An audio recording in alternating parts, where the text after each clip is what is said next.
Alright, now this is a very easy question.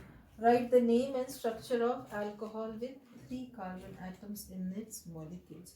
3 carbon atoms, how we will write? That is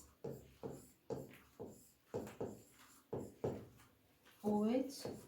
Just complete the tetravalency of carbon over here and we get,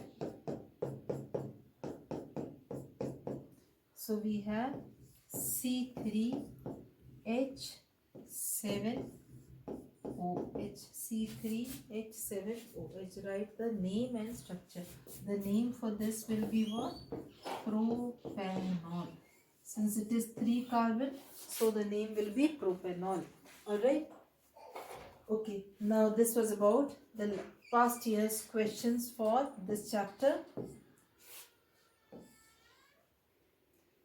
Then let us see another question. An aldehyde as well as a ketone can be represented by the same molecular formula C3H6O. Write their structures and name them. State the reaction between the two in the language of science. Now aldehyde and ketone. So aldehyde, the functional group is CHO, and for ketone the functional group is CO. We have got C3H6O. So when we write an aldehyde, what it will be for an aldehyde? If we write CHO first, then CHO, when you minus CHO from here, you are left with C2 and H5. C2H5CHO. You can make the structure C2 and this is CHO.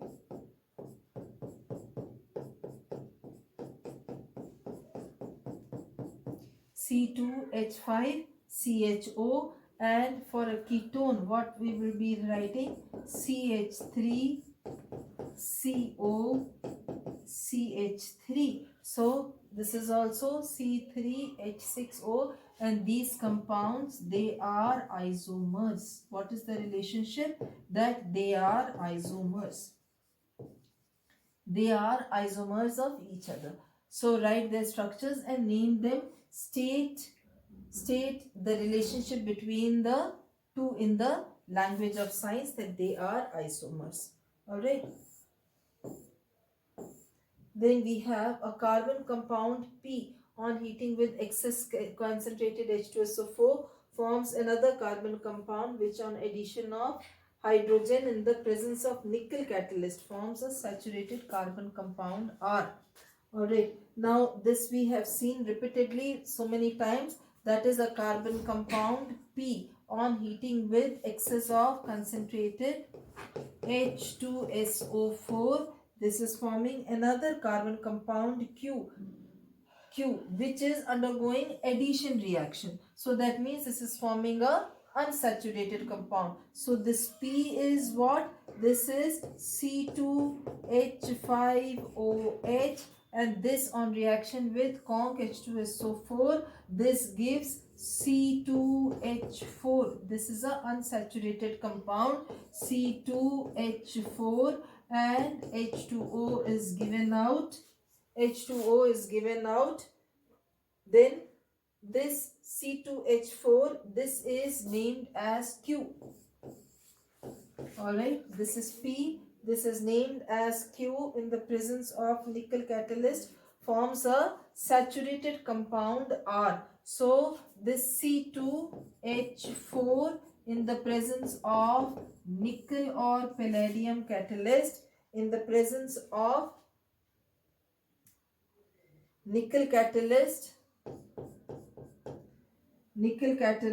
it forms a saturated compound R. So saturated compound R over here will be ethane. Alright, ethane, and the 3 molecules of water. 1 molecule of R on combustion forms 2 molecules of carbon dioxide and 3 molecules of water. Now see R. R is ethane, that is C2H6. This on combustion. Combustion means reaction with oxygen. So this will form 2CO2 and this will give out 3H2O. This will give out 3H2O. Balance it. So forms 2 molecules of carbon dioxide and 3 molecules of water. So this is how much oxygen we have got. That is 4 plus 3, 7 oxygen we have. So 7 oxygen means 3.5. Over here we can write 3.5 or we can write 7/2 oxygen. Over here 7/2 oxygen it will combine with, and this will form 2CO2 plus 3H2O. Identify P, Q, R and write the chemical equations for the reactions involved. So we have written what is P. P is ethanol. Q is ethene. Alright, Q is ethene, R is ethane and we have written the chemical equations for these reactions. Alright.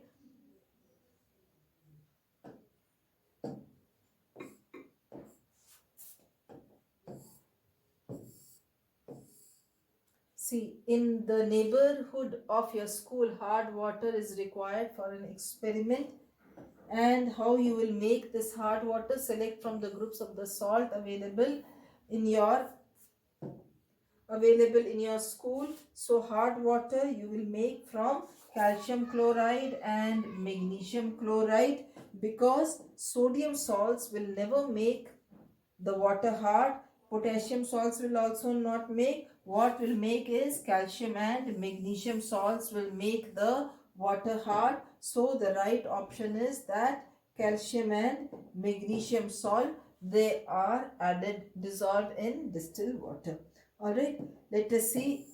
Next question is, a student puts a drop of reaction mixture of saponification reaction first on a blue litmus paper and then on a red litmus paper.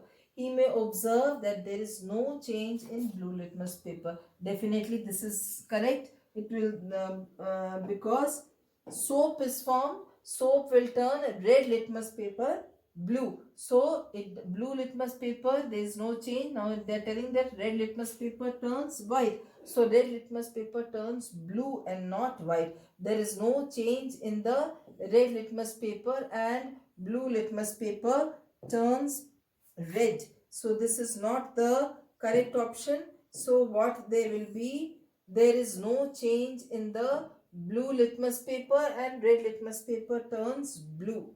So red litmus paper will turn blue. This is the right option, that red litmus paper will turn blue and there will be no change in the blue litmus paper.